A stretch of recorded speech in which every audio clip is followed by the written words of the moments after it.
I've got 3 different levels of felt coming off hammers. I'm going to show you what I do as a quick fix. I'm going to use black thread today so you can see it against the hammer. I make a slip loop. I put it over the felt, and then I clamp the felt with vice grips. And when I do this, I try to groove the felt. Hopefully, there. So the vice grips have grooved the felt, and what that's going to do for me is create a spot that will hold the thread. And it's really tight, so that's good. And I'm going to go one direction with the tail and one direction with the rest of the thread. So, in fact, I'm going to go ahead and wrap the tail around once. That's all I need. And then the other thread I'm going to wrap around one. This is upholstery thread. 2, 3, 4, 5. And you want it on the tight side. 6. 6 to 8 times, whatever. If it's regular thread, you got to do it at least twice that many times.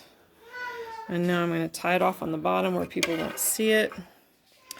When the hammer is this, only a little bit off like this, I don't glue it.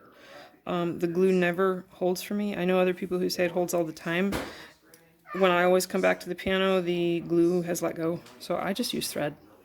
People will use thread to clamp it and cut it later and hope the glue holds, and I just haven't had it hold for me. So I think I just got my knot too loose. Let's see. No, I think I'm okay. So I tie a couple of square knots. Upholstery thread likes to come unknotted, so that's a problem. Regular thread is easier to work with in some ways. This is very slippery. You can glue your knot if you want. That would be a good idea. I'm going to cut it and clamp it. There you are. And that's really not going to go anywhere. I've done this on pianos and they hold for years. So that's one. Now this next one, I don't know, this whole thing I could probably just break off. So I'm going to do this one with some glue. And it doesn't matter that much what kind of glue you're using if you're using this method, because the thread's going to hold it. This is just to keep it from the whole thing from popping off. I could thread this and knot it, and the whole thing shift off and come off later. Ask me how I know that. So now I've got some glue in there to keep it from slipping off, and I'm going to do the same thing with my thread. I'm going to make a slip knot, and I'm going to stick it over the felt, and I'm going to pull it tight. I've got some glue in there. That's okay. And then it doesn't have to be real tight yet because I'm going to clamp it. Now it is hard to pull it tight once the vice grips are on there, but and then you got to tangle your vice grips in your thread. That's a very important step in the process here. Let me see. Get that over there. It's not square. You want to get it on the square side because the vice grips make the groove that grabs your thread. So you got to have it up a bit. It's slipping right now. Let me get it. There we go. Oh, and I got it to. I have this set for the last hammer. So what I've done is I tried to squeeze down with it too tight. This should do it now. No, a little looser. There we go. Got it. Okay, so there I am. My glue is squishing out. I got grooves in my felt. That's pretty square. That came out okay. I got worried for a second. And now I'm going to do the same thing. I'm going to... Yeah, that's tight enough. I'm going to pull that tight. I don't know why I'm pushing the thread down. I don't know if it matters, but there you go. I'm going to take the loose side and pull it around one way. And I'm going to wrap it around once and hold it. Take the other thread. And on the tight side, 1, 2, 3, 4. It doesn't really matter. This is just what I do. You can do it. You know, I've never done less than 6 because I'm afraid to. You can do more than that. But like I said, this is upholstery thread. It is harder to knot. So I don't have regular thread with me today. If I was using regular thread, I'd probably wrap it around 12 to 20 times, depending on my gut. But so far I've never had a failure with the thread. I've used dental floss in a pinch. I don't like dental floss because the knot is so huge. It's annoying. Now, if you get the knot right at the dead bottom in dental floss, you're okay. But if it sneaks off to the side, which it will do sometimes, and I'm doing 2 square knots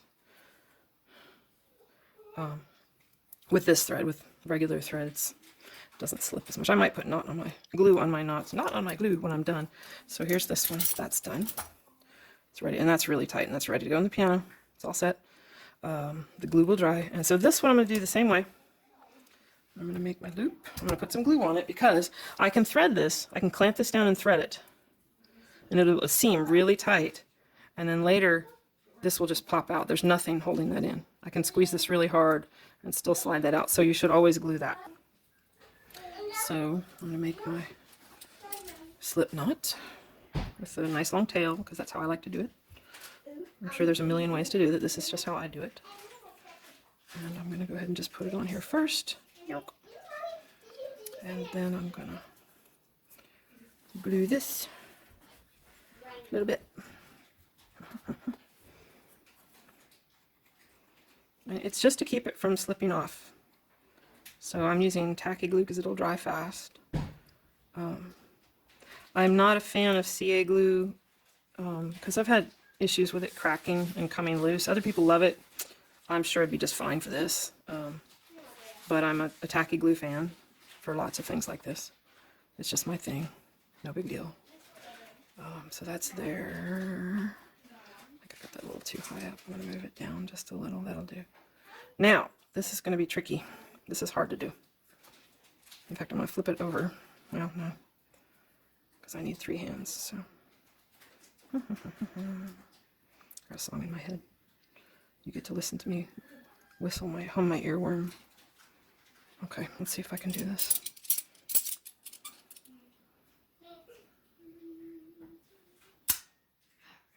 It's a little crooked. I'm going to go with that because I'm afraid to take it loose.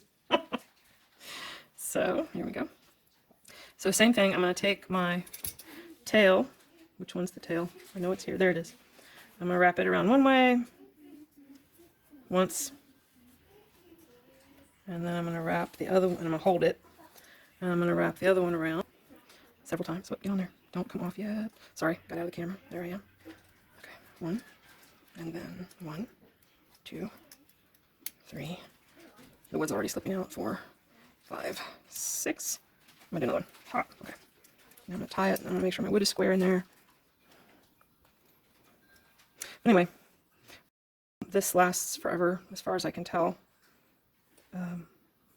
I've been doing it on pianos for, I don't know, 10 to 15 years, and so far they're all just fine. And I only glue it if I think the felt might slip off. Otherwise I do not glue it. And what I like about upholstery thread, it has its problems. I can pull this as hard as I want and it's not going to break. Buy some upholstery thread and try to break it with your hands. Oh my gosh. It's like so not going to happen. So that's one advantage. You can really crank it tight and not worry about breaking it. And so that's real tight. Now, cut. And I might put glue on my knots still. But I'm going to make sure that's in there. See, it's still loose. I could totally pull that out if I wanted to. So when the glue dries, it'll be more stable. Until then, I might baby it a little bit. But the thread's going to hold it. And then when I could have gotten that tighter. And when the glue dries, it'll be fine. But anyway, that's how I do it.